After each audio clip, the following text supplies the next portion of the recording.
A very good morning. Today we are going to discuss about the limits of civil disobedience movement. Under it we are going to discuss about two topics, the issue of untouchability and the second one is the relationship between Hindus and Muslims. So under the issue of untouchability we will discuss about the relationship between the higher caste and lower caste and how it affected the movement.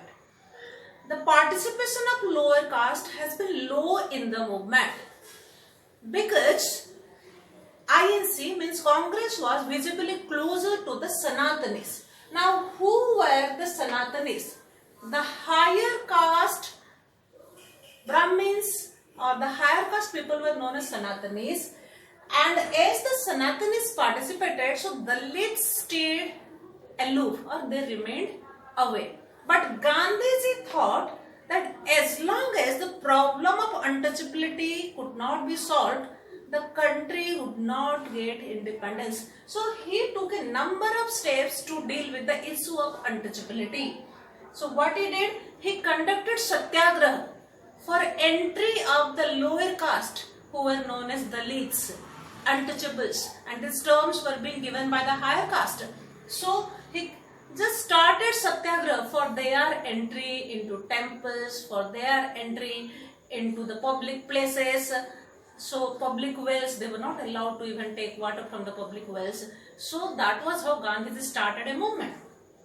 He himself cleaned the toilets to dignify the work of a bhangi. This word is being given in your book. Bhangi matlab the toilet, those who, the people, the sweepers who clean the toilets. So they were known as bhangi. So he himself cleaned the toilet. The people, different people, it's not only of his toilet. In his ashram, he was going to clean the toilet so that it will set an example, and so the higher caste people will give up their thinking regarding the lower caste. Then he pursued the higher caste. He told the higher caste to give up this idea of discrimination. He told them that they should also accept the lower caste as their brothers. They should give up the thinking of this higher caste and lower caste. So they should open up their mind, open up their heart to the lower caste people. So these were the steps taken by Gandhiji to eradicate the problem of untouchability, the system of untouchability from India. In between, the untouchables, the Dalits who were calling themselves, who were the lower caste people, they demanded for separate education, they demanded for separate electorate, they wanted that there should be reservation also for these people. There was a great role of Dr. Ambedkar in it. So he formed a depressed class association in 1930. And this association demanded separate electorate for Dalits. It demanded for separate electorate for Dalits.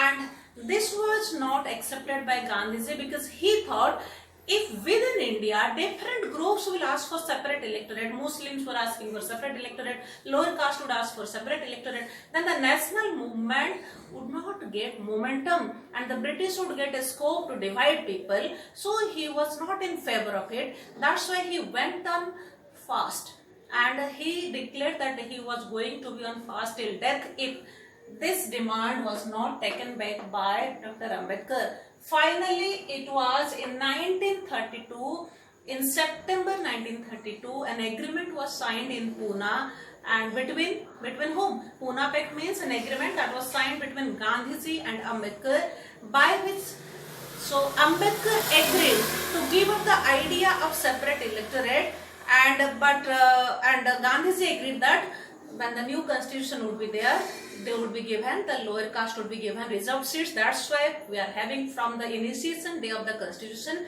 the lower caste, the certain caste groups which are scheduled there. So they are being given reservation and they are scheduled in the constitution of India as scheduled caste and scheduled tribe. So that pact was made in 1932. So Ambedkar gave up the idea of separate electorate and Gandhiji agreed that these people would be given reserved seats also in politics, in education, and in return Ambedkar agreed to vote from a general electorate instead of separate electorate. So that was the issue of untouchability. So it was a limit of civil disobedience movement. When the mass movement was going on, this issue was also going on. So which so definitely led to less participation of the lower caste group. Now the second issue is Hindu-Muslim relationship after in 1920s. The Hindu-Muslim relationship did not remain cordial as it was during the non-cooperation movement. All of you know that non-cooperation and Khilafat movement went hand in hand. Both the Hindus and Muslims fought together against the British. They just started the mass movement. They participated in the mass movement in large number. But that cordial relationship, it was not seen up in 1920s. Why?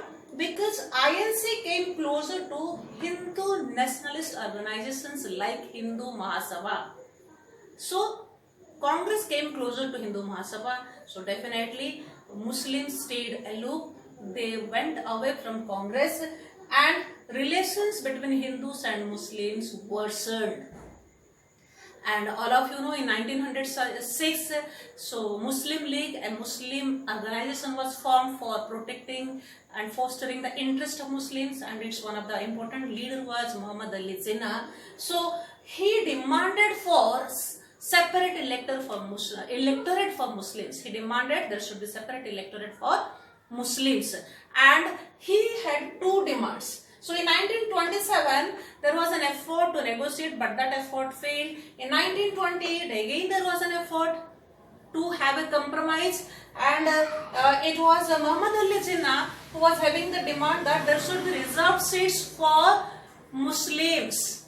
Jaise the Dalits demanded that there should be separate electorate, so he also wanted that there should be reserved seat for Muslims. And secondly, there should be representation of Muslims in Muslim majority area. जिस area में Muslim majority है वहाँ पर Muslim representation होना चाहिए. And so this was how an effort was made in 1928 also for compromise, but that effort failed because two rigid organizations.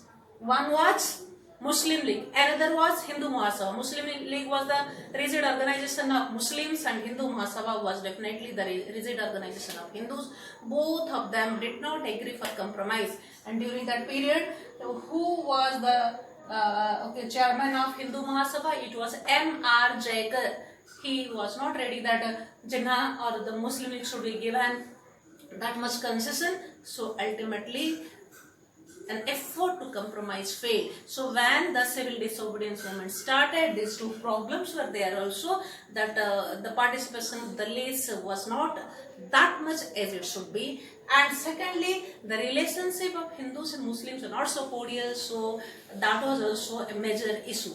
So within such issues, it was really uncertain that what would be the future of India, that when Hindus and Muslims were not united, and the Dalits were also exploited by the higher caste. There was no cordial relationship between the lower caste and higher caste. So these were the also major issues when the movement was going on.